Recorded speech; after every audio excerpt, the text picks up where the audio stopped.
All right, well, thank you everybody for joining us. Happy Friday, TGIF. And let's just go ahead and dive right into this. We're going to have this is now the Housing Debrief, episode number 36. We're only going weekly now, Fridays, 3 o'clock p.m. And we will it's been 2 weeks, we'll have happy hour Q&A at the end. So look forward to this. Thank you for joining us. We'll go ahead and begin.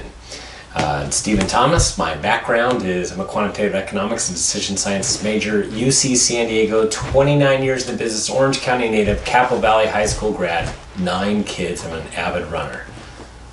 I happen to have some of the kids here. Did you want to come up? So we pulled out some old Barbies, her old Barbies. This is Athena, and Zeke is loving the Barbies, isn't he? He didn't even want to go down for a nap. He liked them so much. Anybody else want to join us? Shy people over here? Hey, come sport your brand new haircut. Come on. Everyone wants to see the new coronavirus lockdown haircut. Come on over here. Compliments of mommy. Pretty darn cool. This is Mason Edward. Let's see, got it back up a little bit. Let's see if we can get it. Show them your side. Yeah, pretty cool. That's pretty awesome. He's looking pretty slick. I was saying this is probably one of his best haircuts in a, super duper long time. So my hat goes off to my wife. Thank you for joining us. We've got some preteens that are just too cool to come on camera right now.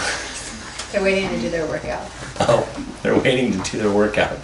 Anyway, I brought 6. We're a Brady Bunch family. My wife brought 2. I adopted her, she adopted mine, and we had Ezekiel, who's about to turn 2.5. Wow, getting up there. Do we still keep track of that? That'd make it, 30 months old? Anyhow, my background, I've also been in the press, and our company is Reports on Housing. It's your local real estate snapshot. Started out in Orange County back in 2004, and since we've brought it to the rest of Southern California. And most reports talk about closed sales data. I don't talk that much about closed sales data, but I can't wait to talk about July closed sales data because July is looking pretty fantastic, and I know that a whole bunch of homes are closing today, which puts it in July, and those numbers are going to look pretty spectacular. They're going to blow everybody's socks off, and it's kind of what we were alluding to with all of that demand. But that's looking in the rearview mirror. Even if you have that right now and look at it and say, wow, that was great for July, we're talking now August. What happens if you place your home on the market? You can't really look at closed sales data because that tells you what happened in May, June, and July, because we're going to be in August and we want to look out the windshield. And what does August look like? August is out the windshield. It's the active listing inventory we're dealing with right now. And what is the pending sales velocity, the last 30 days worth of pending sales? From that, we're able to determine what the expected market time is. Place your home on the market, when are you going to go into escrow? So it's about setting expectations. And I do have reports, like I said, that dot all over. And LA, Orange County, San Diego, their report came out on Monday at the beginning of this week. And then San Bernardino Riverside will be this coming up week. And the one that just came out is the rest of 2020. And the way that it works is I come up with a theme.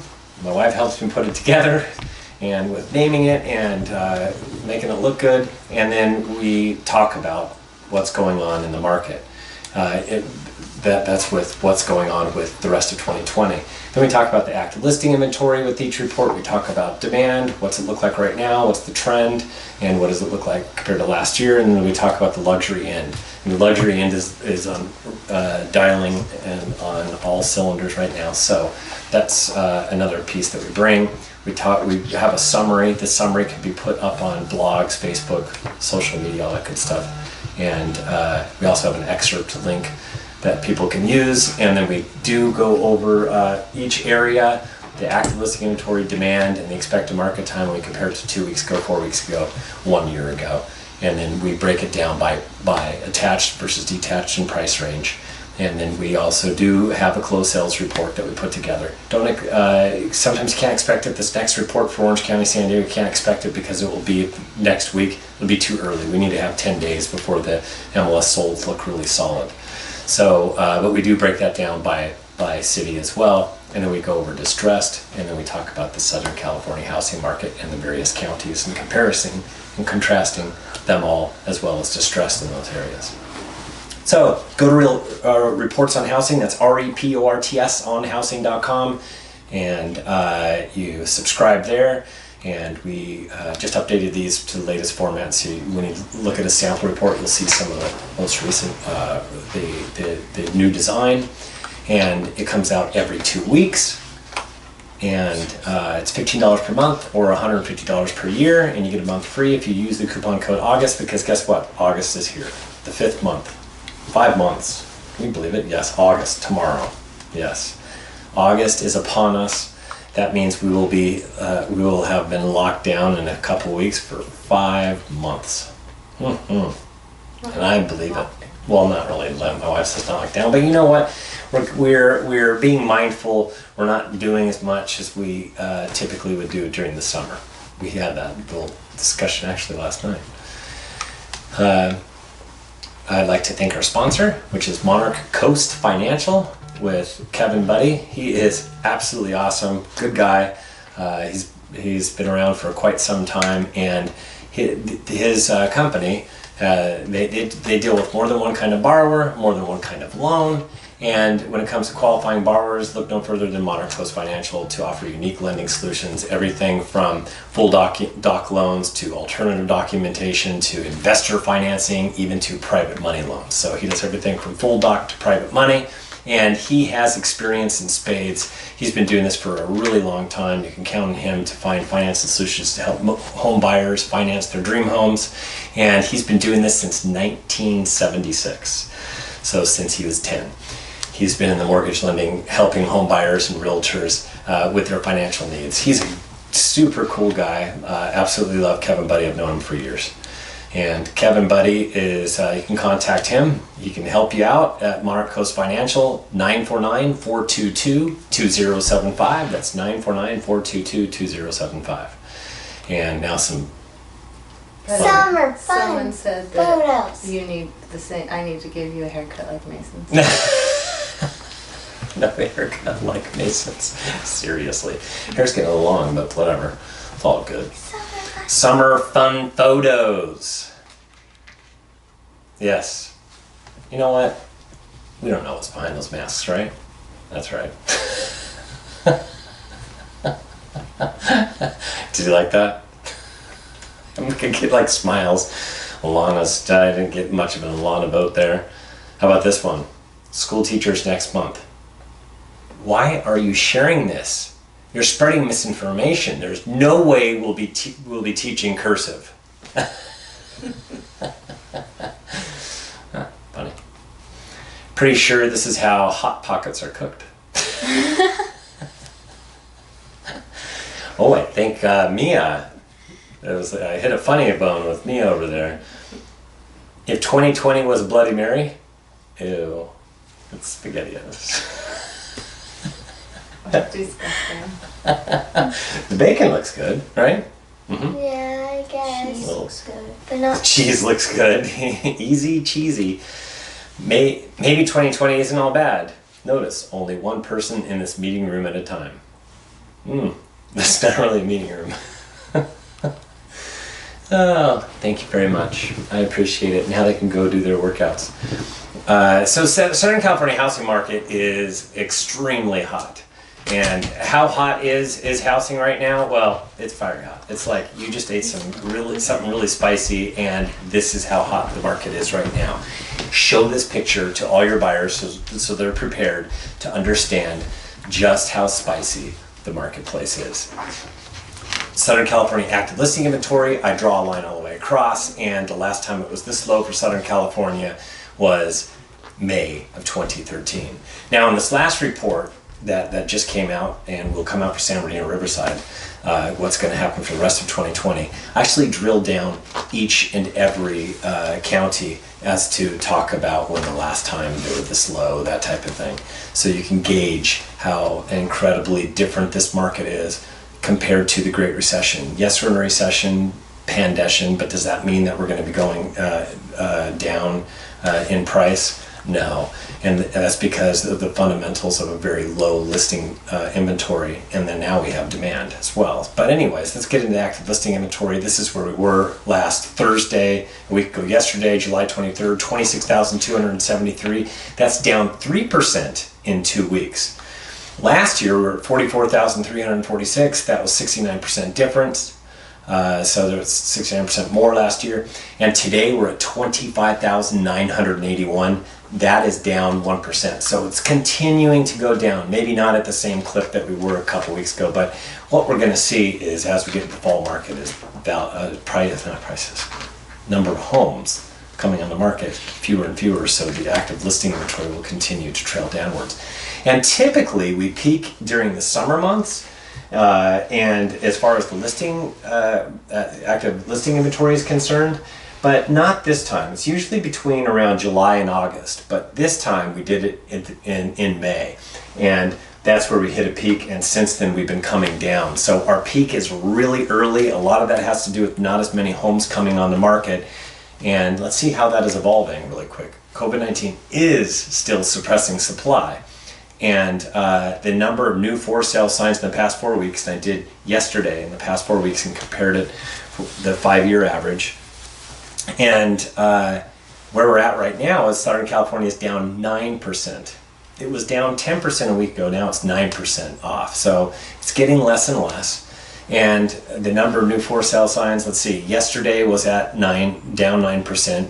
2 weeks ago it was a 13% difference. 4 weeks ago was a 20% difference, and 9 weeks ago was a 44% difference. So you could see 9 weeks ago we were putting a far fewer number of homes on the market compared to where we are right now, just 9% fewer.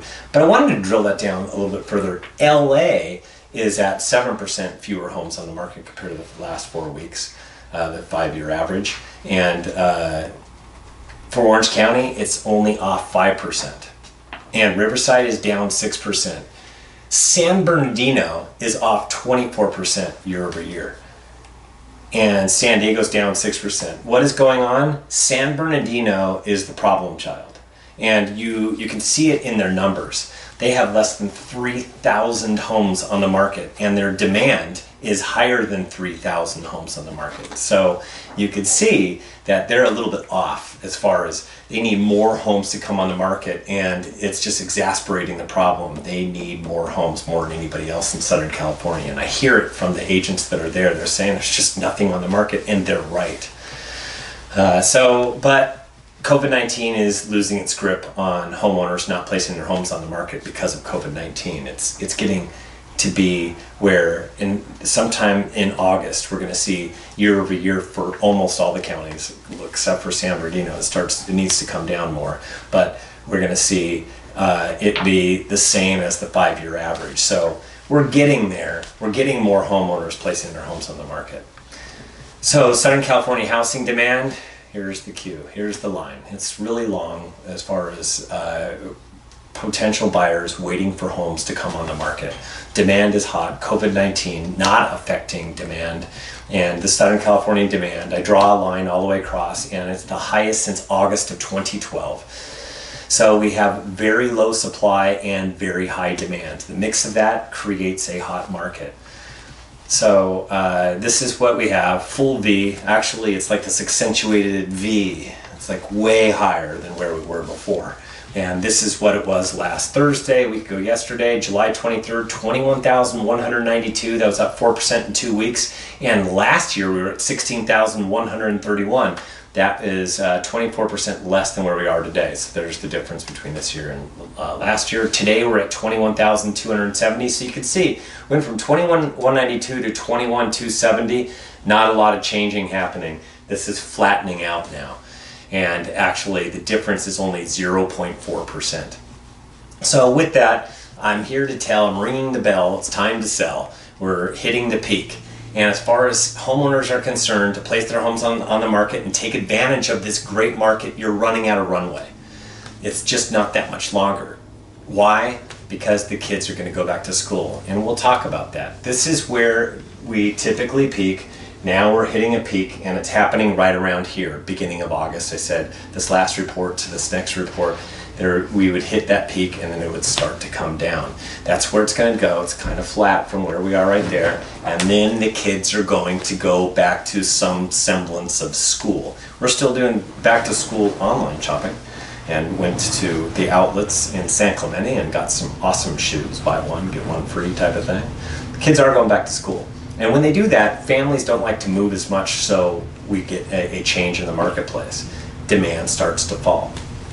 Now, understand this. We're going to be going into the fall market in a few weeks. Our kids go back to school. I know that Mia has orientation. She starts high school and has orientation on the 10th, and then a week later she starts school. So now we are here in the middle of August. Kids are going back to school, so we're going to start to move into the fall market in the middle to the end of August. So it's upon us. And what happens then? Demand will drop. But at the same time, so will the supply. So we'll get a drop in demand and a drop in supply. So understand that that's the makeup and that's the direction that we're going to go. And we've had this great spring market. That doesn't necessarily mean we're going to get like this spectacular summer market, because we're going to get fewer and fewer homes that come on the market. So it still will be juiced. The market will still be very, very hot. It's just there will be fewer homeowners coming on. And as far as the expected market time is concerned, I draw a line all the way across, and it has not been this low since I started tracking it in 2012. So you can see where we're at right now is an all-time low since I've started tracking it back in 2012.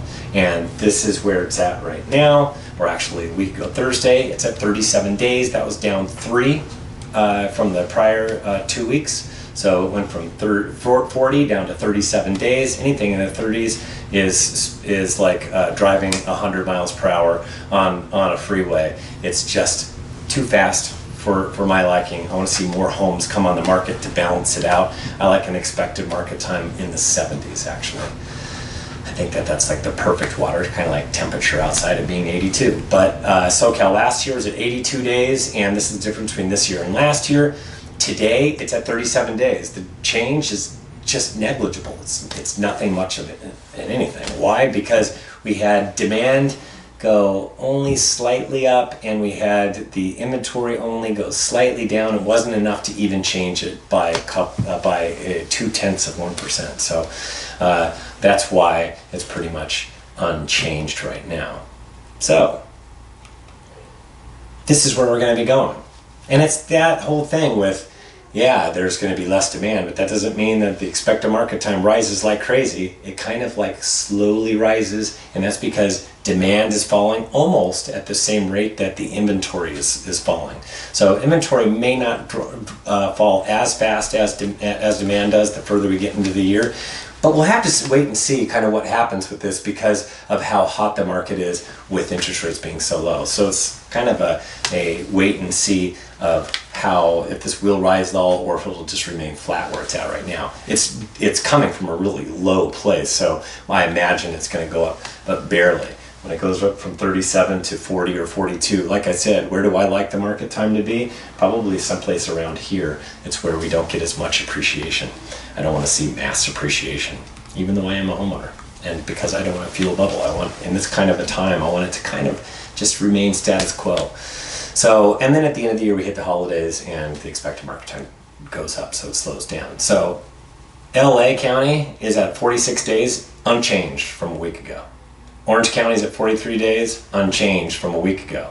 Riverside County is at 30 days, down 1 day. San Bernardino County, 25 days, down 1.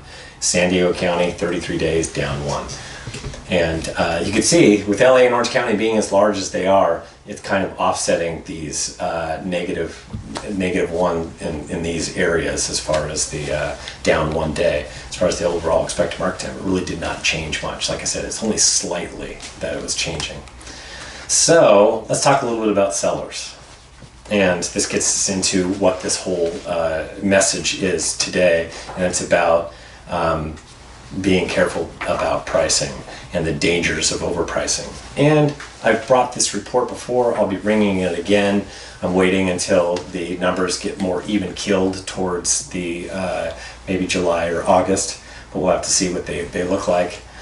But sellers they feel like, you know what, I've got so much information, and now being at home so much, they're able to do a lot of online searching and get an idea of what value is, right? So they're online, they're busy, they've got all the devices, they can sit in their bed and actually do a lot of homework, and they feel like they can just about figure out anything they need. There's valuation engines that will tell them how much their home is worth, but you look, they're all kind of all over the place. They'll be within a certain percentage of each other, but there's a whole bunch of factors that go into pricing, and it's not as easy as just hitting a button. But here we are looking at this. This is what homeowners are able to do, and as a seller, you feel empowered.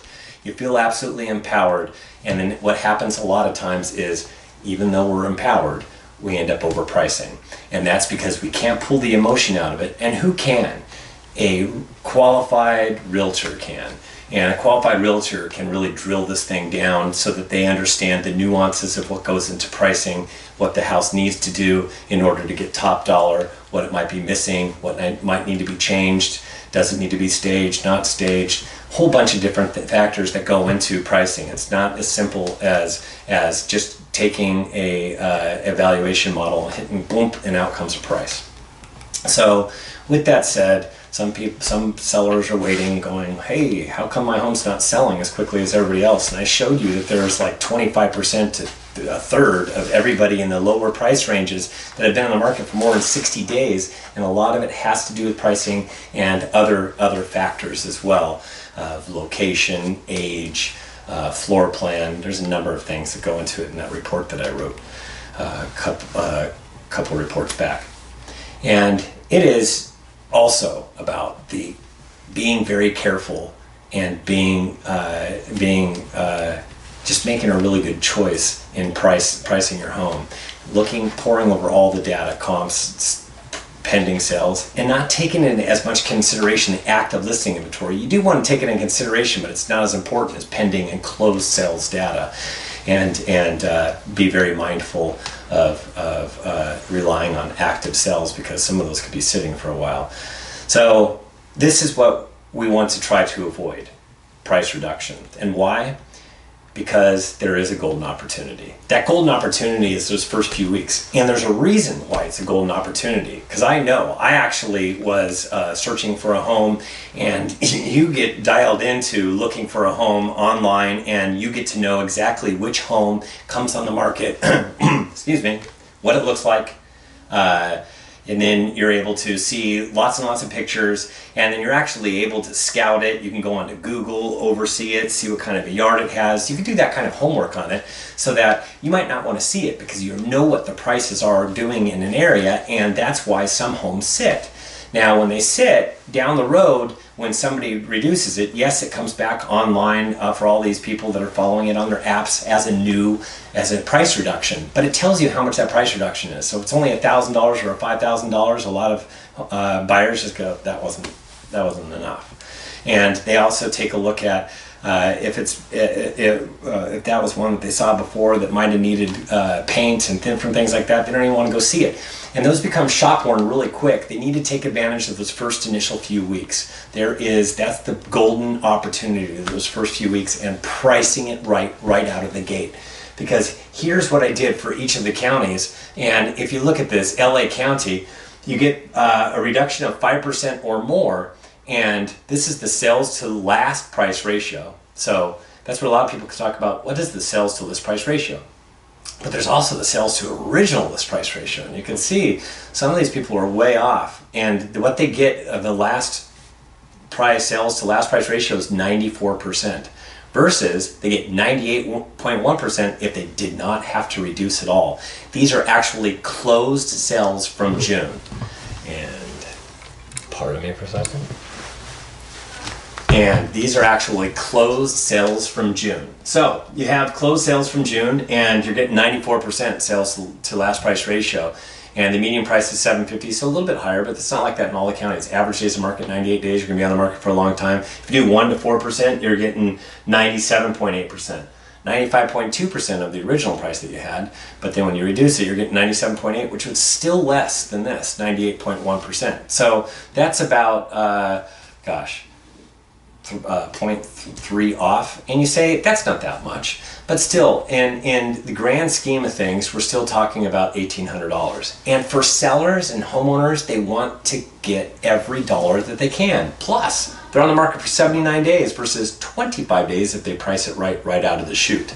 So that's LA, Orange County, same thing, 94.7%, and these are 10% of all closed sales. This is the month of June. 110 days, 97.3%. If they reduced it between 1 and 4%, which is better than these people. You can see the difference here and here is nearly 4%. That's a lot of money that you're leaving on the table by having to reduce the price 5% or more.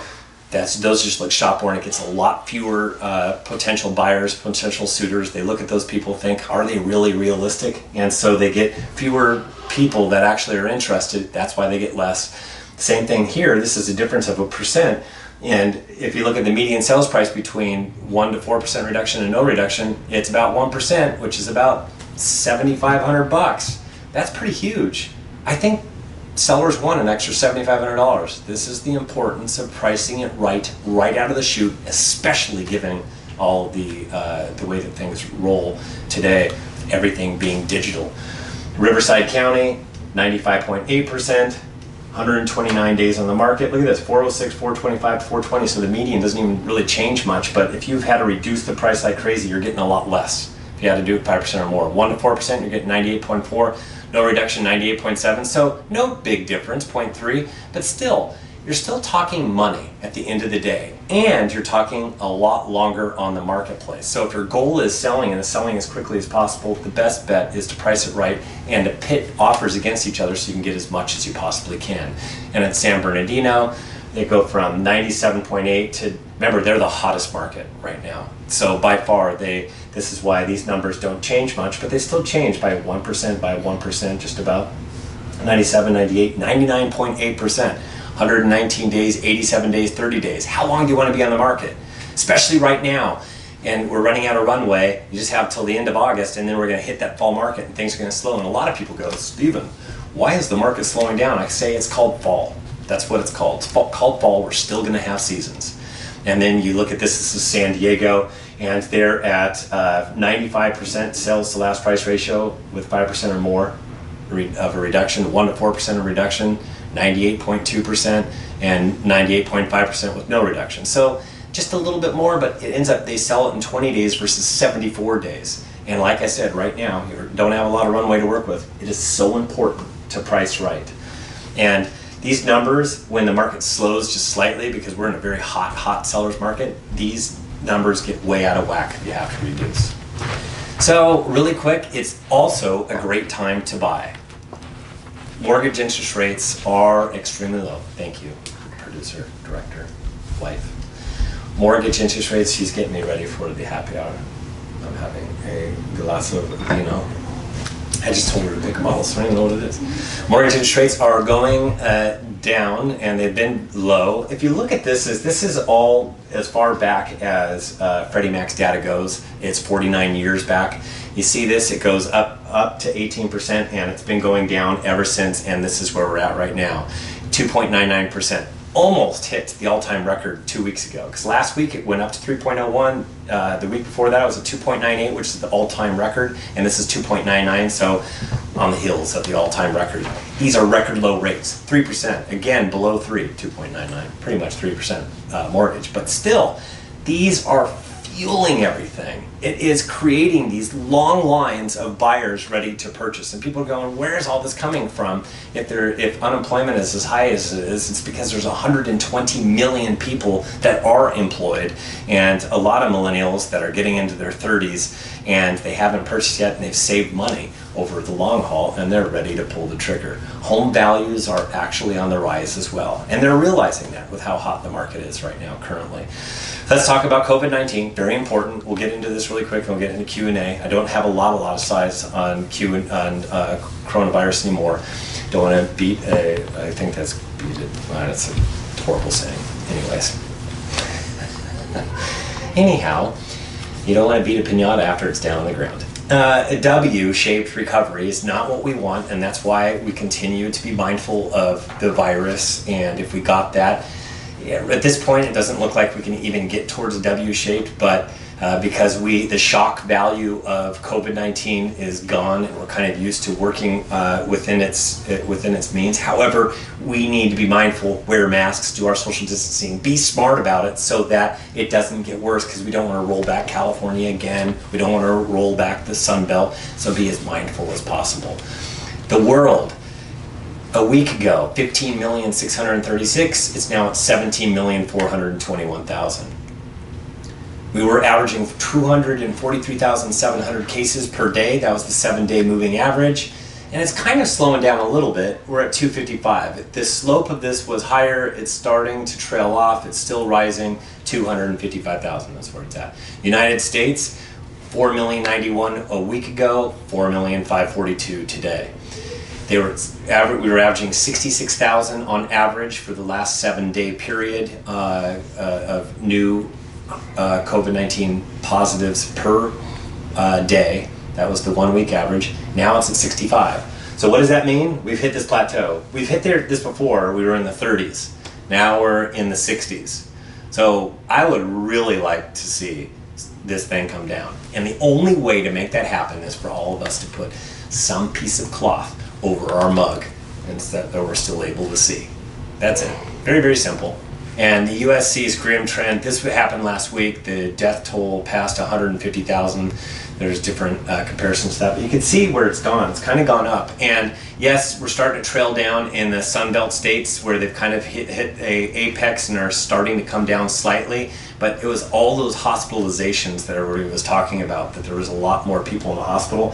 What that ended up doing is it created some more deaths. Not anything like what we experienced over here, but it definitely has been on the rise. It's been above that 1,000 threshold, and it will stay here for a little while into August.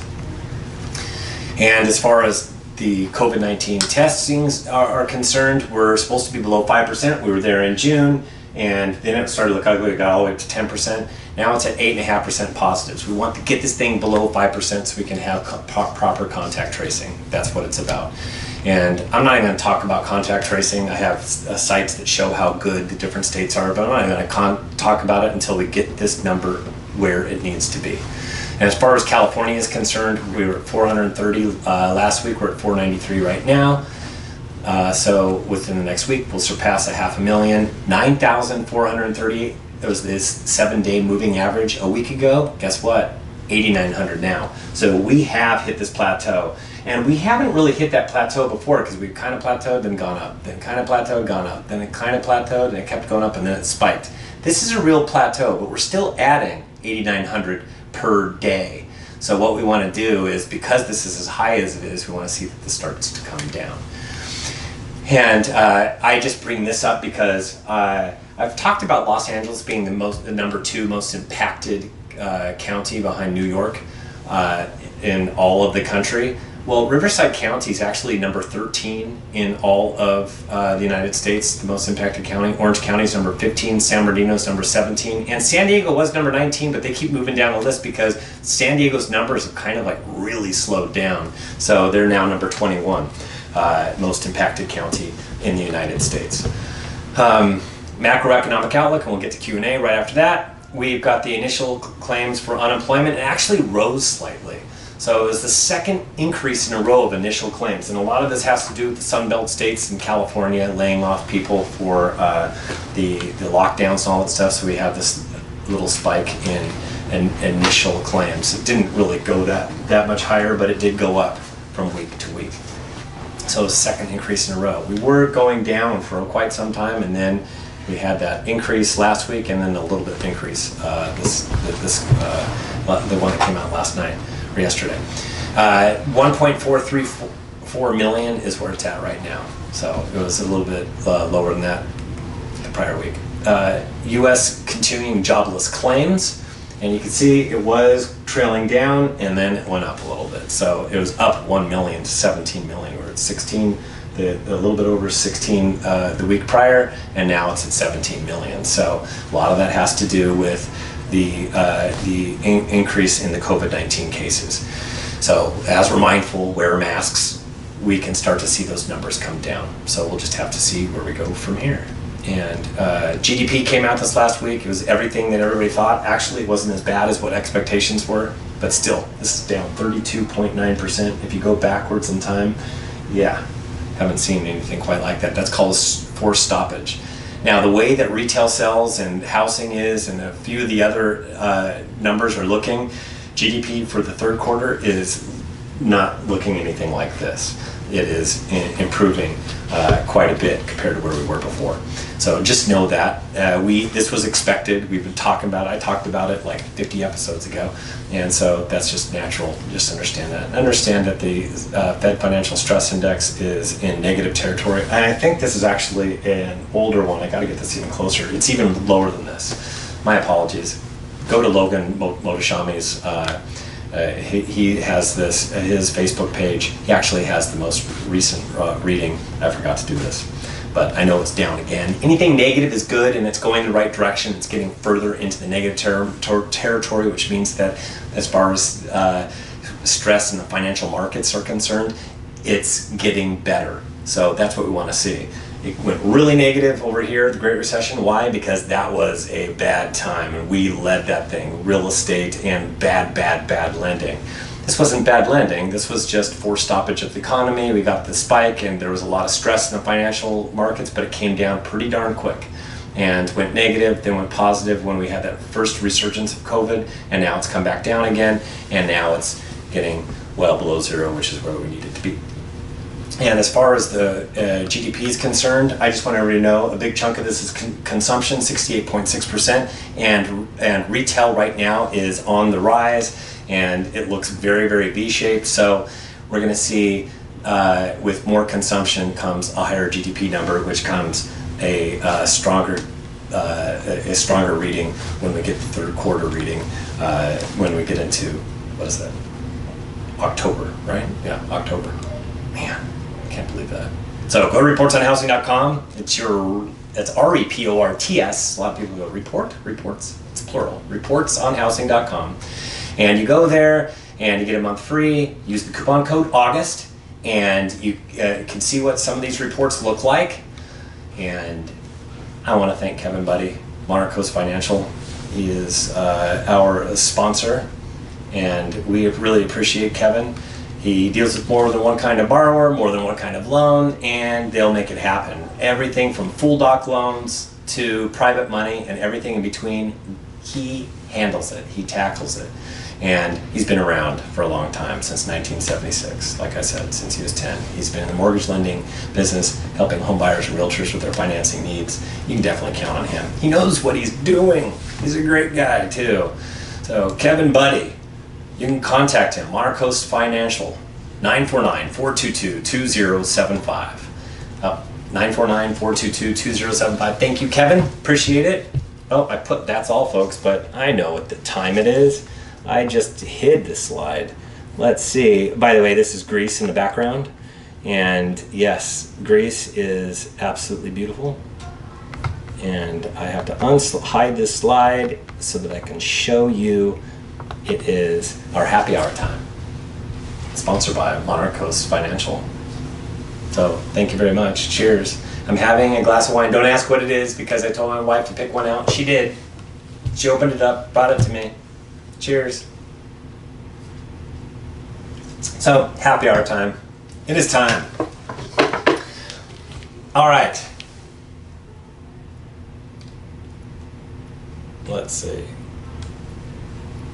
Hey, Mason, is Mommy with the kids, or can she help me read these?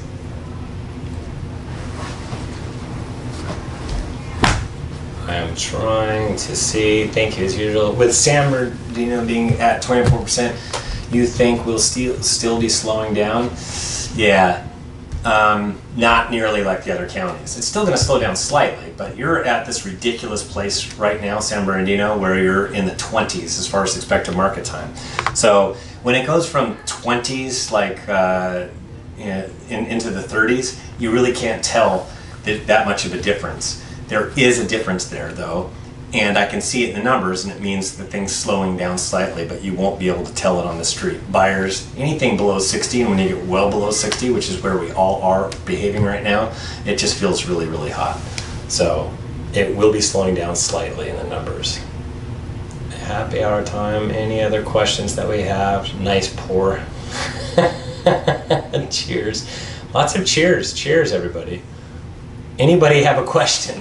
Because I can't go backwards. I need live questions. So if anybody has a question, I'll be more than happy to answer your questions live right now. Anybody? If not, I'm going to sip this, wait for a question to come. Can you look into your crystal ball and share how the election, haha, that comes up often. So I'm at the election phone, one from Kimberly. Mason It was says standing Seymour. there. I'm like, you're like, oh, I think Dad needs to go. Oh, so election time. I've done the numbers, and there's going to be a lot of articles about how it's going to affect this, how it's going to affect housing. And I got this question come up twice this week, both in Newport Beach, about the elections. I want everybody to understand, I've looked at the data, and the data does not show, and I've been doing this since like 2004, looking at the data. You can't see it in the data. You can't see any kind of a slowdown, any kind of a misstep in the numbers. It's not like the stock market.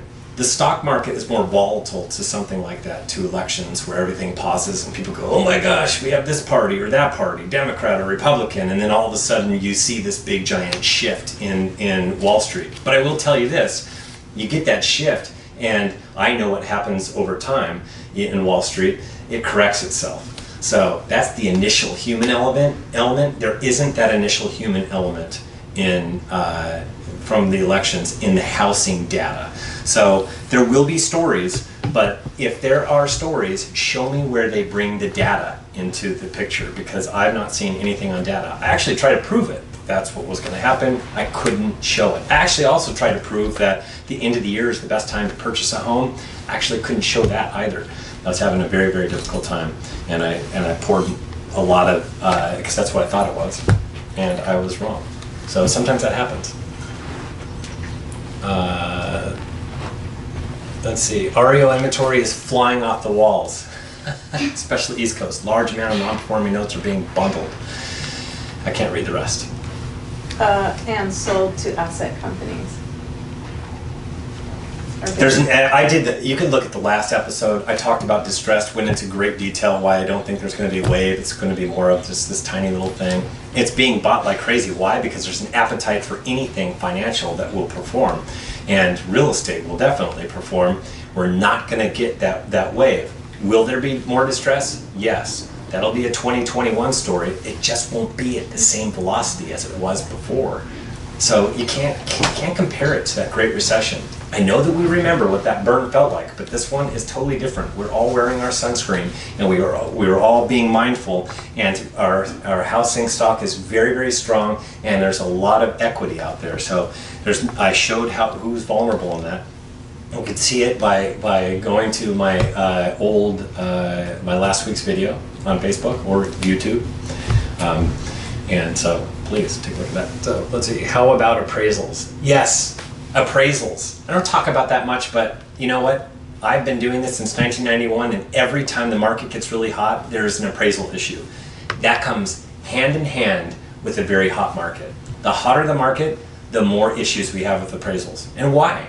Because all of a sudden there's very little on the market, and there's a whole bunch of buyers that are bidding against each other, and somebody lost out on something, and they're willing to pay a little bit extra. That little bit extra might be $10,000 or $15,000 more, and if it's like a condo, like in San Bernardino, and you got something at $250,000, somebody just paid another 10 grand. Now you're $260,000. That's a big substantial difference if the comps don't really show it. The market might be there, but the appraisers aren't there yet. They need to be dialed in what's going on in the marketplace. They can be fooled by a lot of the information that's out there. Just like I said, sellers, they think they are empowered by looking at all the information they can find out there. That's why subscribe to the housing report, get them a copy of the housing report, and then they'll get a better understanding of really what's going on locally in the housing market. So that's what I've been telling people. We're going to have a problem with appraisals for a while as long as it's this hot. Is showing time accurate, or is it because more people are using it now? You know what? I have not done enough research, so that's out of my lane as far as I think you're talking about the showing time as far as people utilizing that. I don't know what the numbers even look like. I'm not a fan of days on market. I'm not a fan of a lot of different statistics, which is why I even invented the days on market. The expected market time. Not a fan of days on market, not a fan of a lot of the stats. And the reason for it is because I would rather look at what the inventory is right now and how quickly things are moving. And based upon the inventory, I look at it this way. It's kind of like you're getting onto the freeway. When it's loaded with cars, that's a lot of other sellers, it doesn't move as fast. If there's nobody on the freeway, when you get on, voila, boom, you're able to travel at a very, very fast speed. That's that's kind of the analogy that I like to use. So you really want to know how fast you can go, and then expected market time is okay. Well, based upon the speed that I'm going, and I need to go from Orange County, where I am right now, to Los Angeles. How long is it going to take me to get there? That's the expected market time, and you're going to know that based upon the velocity of the market, the speed of the freeway, and all that good stuff. So that's kind of the way that I look at it, and that's why I even came up with the expected market time statistic, because if I can look at expected market time of any community across the United States based upon supply and demand, the way that I do it, I can tell you how hot the market is. Is the price going up or going down? Prices are going up right now, almost in all ranges. It's hot in the upper ranges. Matter of fact, the upper ranges, I've talked about that before, that is going up at a very, very fast velocity right now.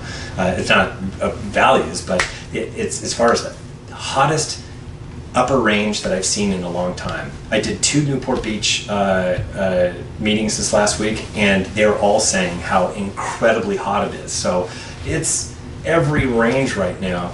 We're dealing with a very hot market that has a lot to do with these 3% interest rates.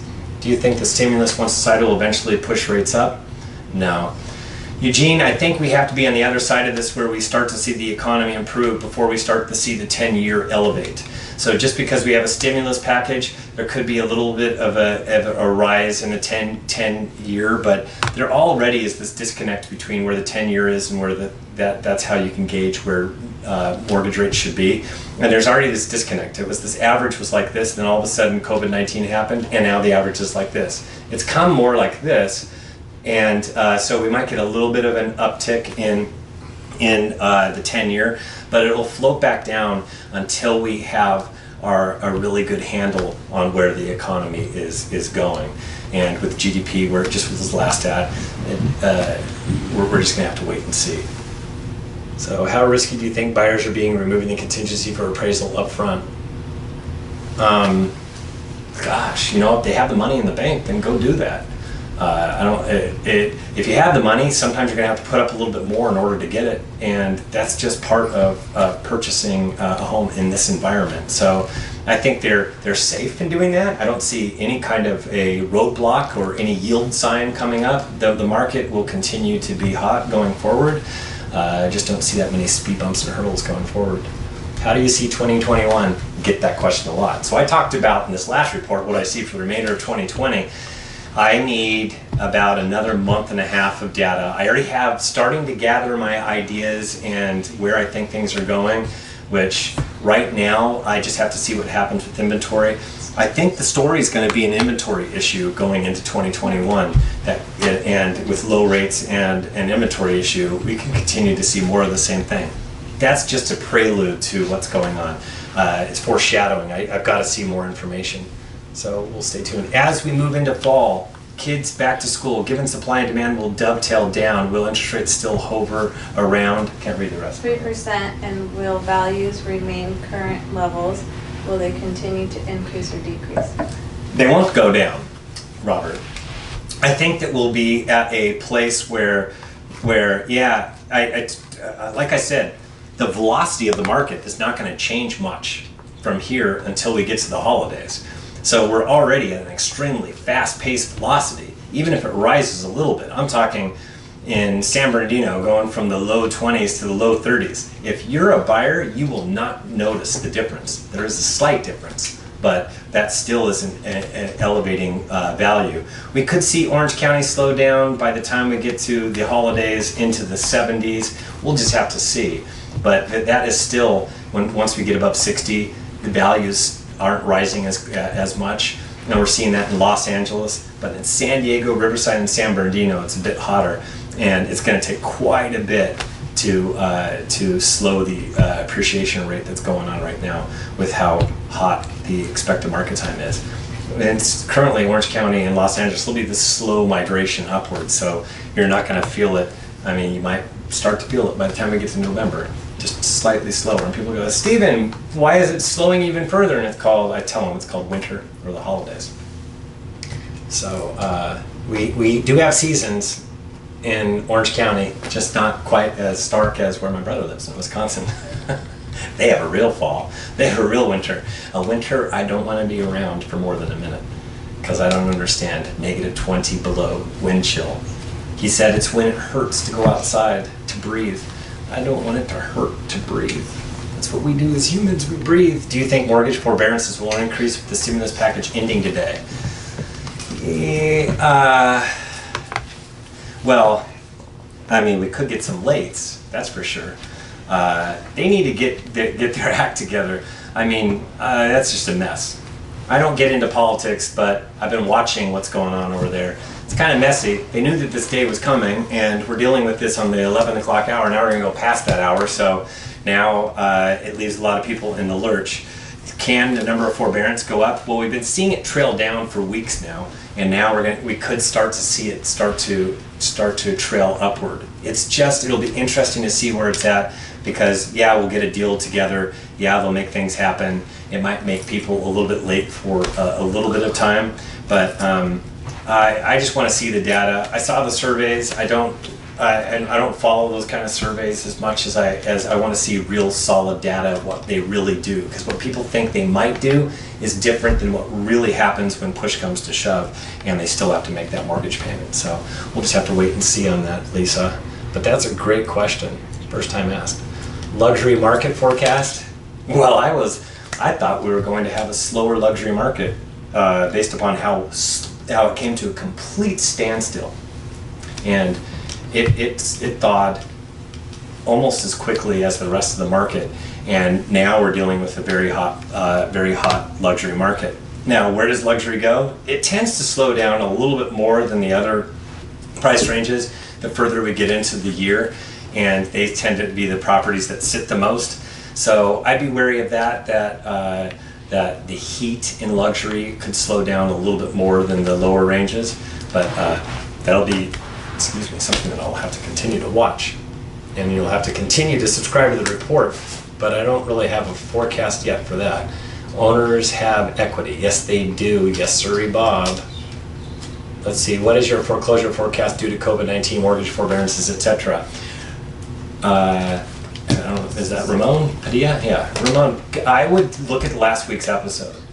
And I talked about it earlier. There's not going to be a major wave of distress similar to what everybody saw during the Great Recession. That was a recession that was built on the back of a housing bubble and lending bubble. From that, we got this gigantic issue that we had to work through, and it was a housing issue, and values just plummeted. We're not dealing with anything like that. We have values going up, we have people getting more and more equity, and the number of people that it affects, and I have a slide that's from Keeping Current Matters that's excellent, that talks about how it is like, it's like 90% have 10% or more equity. 90% of everybody in forbearance has 10% or more equity. And it's a large portion that has more than 30% equity as well, or more. So look at that slide from last presentation, and you'll see why there's only vulnerable amount of about, I guesstimate it's around 6% of all the people in forbearance, so that's not a large enough number for there to be a wave. It's more of a ripple. So the people that are in trouble, they'll be able to sell because they have equity. So, hey, okay, yes, ugh, showing time. I've heard. Hi Karen, great call this morning. How can I explain to buyers that prices won't be going down anytime soon? send them episodes. What is this? What episode number is this? 36? I think it's episode 36. It's up there. I'd send them episode like 30 through 36. Have them watch them over and over again. Because I've been talking about it for some time. Have them look at this one to understand it's a supply and demand issue. I mean, really, have them subscribe to my report. Give them my reports, because I even tell them what to expect for the rest of the year. We're in an expected market time zone that is totally favors sellers right now. So as far as reversing course and being in favor of buyers, it's not going to happen based upon where supply and demand is. And also talked about distress last week, so you can see distress isn't going to be tugging down the market like it did during the Great Recession. Banks were in control of our market during the 2000s, those 2009, 2010, and 11. Ugh, man, banks were they were either doing foreclosures or they were approving short sales. And between the two of them, between those two different areas of the marketplace, they were controlling our market. Banks were. Banks aren't really in control of our market. Homeowners are. And there's not going to be a wave. So way different market. Since most won't be traveling for the holidays this fourth quarter, what do you see the effect on the market? What's the rest say, my love? Counteract any typical slowness. Counteract into what? Any typical. Now, you see, slowness. December's slow, period. We happen to have a really stronger December than November, and people go, yeah, December, it's all of a sudden really good. It's good for a different reason. It's good, and we have an October Housing Fest. We'll have to see if we have it this year. An October Housing Fest is where we get this bump up in activity. And the reason we do, remember how I said that homeowners don't like to move during when the kids go back to school? There is one time you can move, and it's at halftime of school. Halftime is during the winter break, where they are in between one semester to the other. They can actually close, which is why we get this little bit of a bump in closed sales data in the month of December. But as far as, and because now the homeowners can do it, they can move schools if they need to, there won't be as much disruption. Now, as far as new escrows in the month of December, not so hot. And that's why you see January and February historically are the lowest months in terms of closed sales. They're a reflection of what happened during the holidays and winter months. And it's usually the first couple weeks of January before things start to turn around and get a little bit warmer. And that is because we're busy focusing on our New Year's resolutions and putting, maybe riding our brand new treadmill that we got. And then our New Year's resolutions go by the wayside and we start looking for houses again. So let's see, do you have a foreclosure update for this week? No, that was last week. In each report, I do have a foreclosure section and a whole report on it, and it doesn't change much. And even in the summary, I talk about the foreclosures, and it's just not that much to talk about. I used to have a whole section devoted to foreclosures and short sales. It's just not worth me spending any time on it because it's such a small portion of the overall marketplace. So, no need to update that. Stephen, with regards to the market softening during the traditional fall season, do you feel that just as COVID pushed, can't read Okay, it this is long. Pushed the selling season a couple of months, that even with kids back to school and online, the flattening of buyer demand might actually be less than normal. To clarify, do you think the demand will actually stay stronger than historical averages due to COVID, and buyers' personal preferences have changed and will continue to support market, especially with high dense areas seeking refuge and safety from COVID and the challenges with social Yeah, so my wife read me that. Fantastic. I actually have had this thought in my head. And from Tom Franco. So the question listed under Tom Franco, if anybody wants to see the question. Yeah, it's Tom Franco's question if you want to see it. And it's a long one, but it is exactly what goes on in my head. So Tom, you might be a quantitative economics and decision sciences major. Or you're thinking like me. Might not be, that's kind of a scary thing, right? But anyways, Tom, I actually think that is, it's very plausible that we're still at home and we're home more, and the kids are at home, and you can move from a house to a house and still be online. You could be in a motel, you could be in Cancun, you could be anywhere you want to be, and you could do online classing. It's classing. Is that even a word, classing? I don't think so. Online classes. Yes, you can do online classes from wherever you're at. So I wondered how much that's going to factor into things. We're still going to get a slowdown, but I'm wondering if it will be muted. And only time will tell. So, Tom, I'm actually not rooting for that. And I'll tell you why, because I don't like how much demand is, how hot demand is right now. I want to see the number of homeowners come on the market start to get to the 5-year average, which it is. I want to see it at that, and I'd like to see a little bit cooling of demand so that we don't get the same velocity, because otherwise we're getting too many buyers pitting up against each other, and which means that values are rising at a faster clip. I don't want to see it go fast because I don't want to fuel a bubble. I know Logan, who I talk about quite a bit, is a buddy of mine. Logan Mohtashami, Mohtashami. You can look at his Facebook posts and all that stuff and his videos. Yeah, it's not something we're totally rooting for as economists because we don't want to fuel any asset bubbles, and that could become an asset bubble if it continues to go along this trajectory. So we need more people to come on the market.